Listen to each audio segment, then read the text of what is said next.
لیکن حضرت ابو ہریرہ جھٹ سے اٹھے، اپنی پگڑی کھولی، اس کا پلو لیا اور حضرت امام حسین کے پیروں سے مٹی صاف کرنی شروع کر دی۔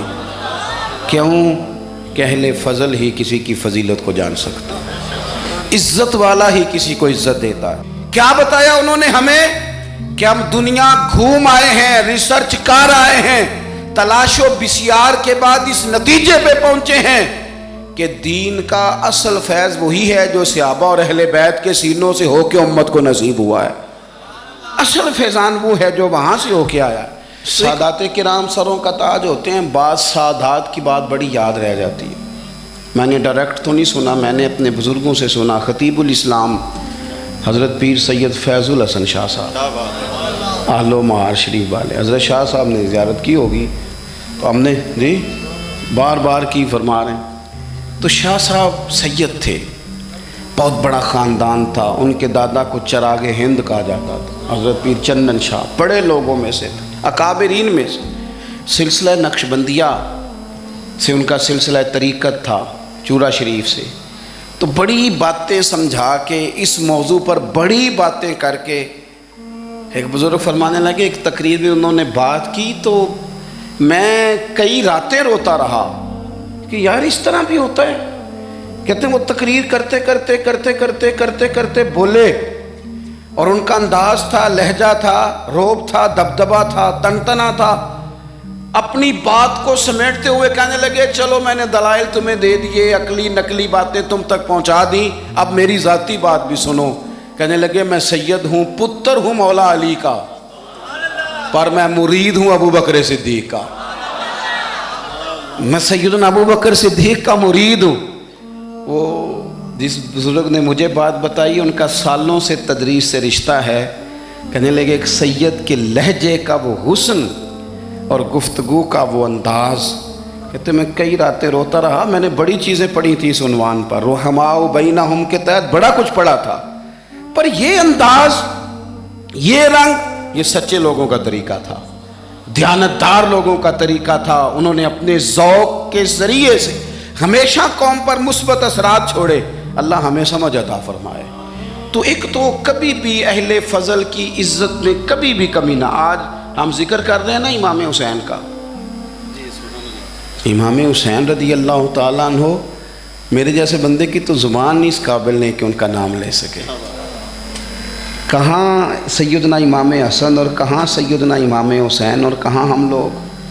ہماری حیثیت ہے، ہم تو یہ تو وہ لوگ ہیں جن کا نام ذریعہ نجات ہے، جن کا تذکرہ ذریعہ نجات ہے۔ ان لوگوں کے ساتھ جب سے یہ بحث معاشرے میں بڑھی ہے نا، جب سے لوگوں نے شکوک بڑھا دی ہیں، آپ یقین کریں صحابہ اور اہل بیت کے ساتھ جو وارفتگی تھی نا لوگوں کی، وہ جو ذوق تھا، کسی کا بھی نام آتا تھا تو لوگ مچل جاتے تھے۔ اب تو کسی ایک کا ذکر شروع کرتے ہیں تو کانوں میں خارش شروع ہو جاتی ہے، لوگوں کو پریشانی ہونے لگتی ہے، پھر یہ فلانے کا تذکرہ ہونے لگا۔ بھئی آپ کیوں پریشان ہو رہے ہیں؟ یہ سارے اسی دریائے محبت کی نہریں ہیں جس کو مدینے والے محبوب نے اپنے دست مبارک سے چلایا ہے۔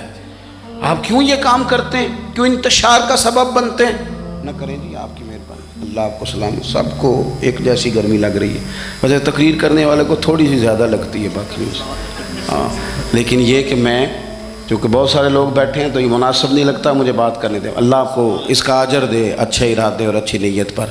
آپ غور کریں جی میری بات پر۔ حضرت امام حسین رضی اللہ تعالیٰ عنہ یہ حضور کی اولاد پاک ہیں، پیروں کو نا تھوڑی مٹی لگ گئی، عمر جوانی کی تھی، داڑھی مبارک ساری سیاہ تھی، کالی تھی۔ حضرت ابو ہریرہ ان سے سالوں بڑے تھے، امیر المومنین فی الحدیث۔ حضرت ابو ہریرہ نے دیکھا کہ امام حسین کے مقدس قدموں کو مٹی لگ گئی۔ کسی سے بھی کہا جا سکتا تھا ذرا امام صاحب کی توجہ کرانا، یہ ذرا مٹی اتار دینا، لیکن حضرت ابو ہریرہ جھٹ سے اٹھے، اپنی پگڑی کھولی، اس کا پلو لیا اور حضرت امام حسین کے پیروں سے مٹی صاف کرنی شروع کر دی۔ کیوں کہ اہل فضل ہی کسی کی فضیلت کو جان سکتا ہے، عزت والا ہی کسی کو عزت دیتا ہے، جس کے پاس وقار ہو۔ او میرے سنگیو، لوگوں کی باتوں میں نہ آنا، یہ تمہیں الجھا دیں گے۔ یہ تمہیں تفریق میں ڈال دیں گے، یہ انتشار برپا کریں گے۔ یہ وہ حسین جماعت ہے جو حضور کے سامنے بیٹھا کرتی تھی۔ ان سے پیار کرنا، ان سے محبت کرنا۔ آپ کبھی ترمذی کی ایک حدیث پڑھیں تو مر جانے کو جی کرتا ہے۔ حضور نے فرمایا تھا میرے صحابہ کے بارے میں اللہ سے ڈرنا، میرے بعد انہیں اپنی زبانوں کا نشانہ نہ بنانا۔ کاش کوئی ان جملوں کا درد سمجھ سکے۔ فرمایا رب سے ڈرنا، اور کریم فرمانے لگے جس نے ان سے محبت کی میری محبت کی وجہ سے محبت کی، اور جس نے ان سے عداوت رکھی میری وجہ سے رکھی۔ کبھی بھی کسی اور جو حضور کی اولاد ہے، صحابہ کرام نے ایک جگہ کچھ نذرانہ جمع کیا اور جمع کر کے کہا کہ حضور کی بارگاہ میں پیش کرنا ہے۔ اخراجات بہت زیادہ ہیں اور ظاہری وسائل اس ترتیب سے نہیں ہیں، یہ نذرانہ ہر مہینے پیش کرنا ہے۔ جب وہ لے کے حضور کی بارگاہ میں گئے نا تو اللہ نے قرآن نازل کر دیا۔ فرمایا محبوب ان سے کہہ دو لا اسألکم علیہ اجرا، میں تبلیغ دین پر تم سے کوئی اجر نہیں مانگتا، الا المودۃ فی القربى، بس میرے قریبیوں سے پیار کرتے رہنا، میرے قریبیوں سے محبت کرنا، پیار کرنا قریبیوں سے۔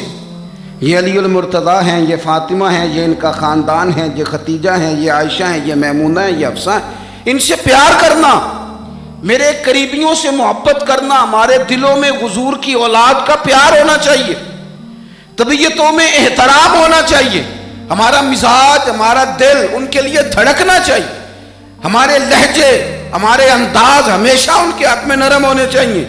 میں کہہ چکا ہوں سید کا صرف عقیدہ ٹھیک ہونا شرط ہے، باقی آپ تحقیق اور تفتیش میں نہ پڑیں، وہ جانے رب جانے۔